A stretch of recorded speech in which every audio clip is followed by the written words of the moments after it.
ભરૂચના વાલિયા ખાતે રાજ્યના મુખ્યમંત્રી વિજયભાઈ રૂપાણીના હસ્તે 385 કરોડના ખર્ચે પાણી પુરવઠા યોજનાની 4 યોજનાઓનું ખાતમુહૂર્ત કરવામાં આવ્યું છે।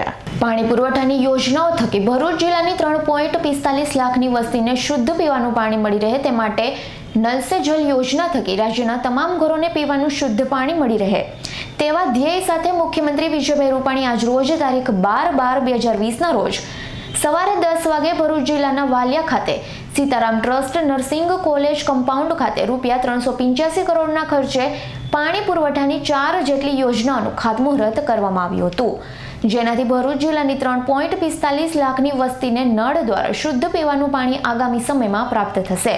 સૌને પીવાનું શુદ્ધ પાણી મળી રહે તેવા આશયથી છેલ્લા મહિનાઓ દરમિયાન મુખ્યમંત્રીએ કરોડોના ખર્ચે પીવાના પાણી તથા સિંચાઈ યોજનાઓનું ખાતમુહૂર્ત કર્યું છે।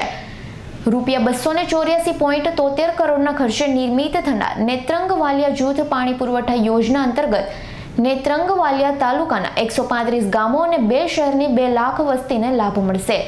બાકી રહેલા ગામોને જોડતી મધ્યબારા જૂથ પાણી પુરવઠા યોજના હેઠળ રૂપિયા 53.35 કરોડના ખર્ચે ભરૂચ, વાગરા, આમોદ તાલુકાની 19 ગામોની 39,000 વસ્તીને પીવાના પાણીની સુલભ સુવિધા પ્રાપ્ત થશે।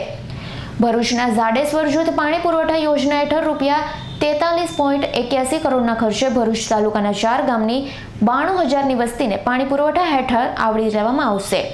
રૂપિયા 2.89 કરોડના ખર્ચે રૂંઢ રાજપારડી આ યોજના હેઠળ ગામોના બાકી પરાઓને જૂથ યોજના જોડવાની યોજના અંતર્ગત ઝઘડિયા તાલુકાની 7,000ની વસ્તી લાભાન્વિત થશે। આ સમારોહમાં પાણી પુરવઠા પશુપાલન વિભાગના મંત્રી શ્રી કુંવરજીભાઈ બાવળિયા, રાજ્યમંત્રી શ્રી પ્રદીપસિંહ જાડેજા, સહકાર અને રમતગમત રાજ્યમંત્રી ઈશ્વરસિંહ પટેલ, સાંસદ મનસુખભાઈ વસાવા, ધારાસભ્ય સર્વશ્રી અરુણસિંહ રાણા, દુષ્યંતભાઈ પટેલ, સંજયસિંહ સોલંકી, જિલ્લા તાલુકા પંચાયતના પ્રમુખ સહિત અન્ય સદસ્યોએ હાજરી આપી હતી। પરેશ મહેતાનો રિપોર્ટ, ભરૂચ।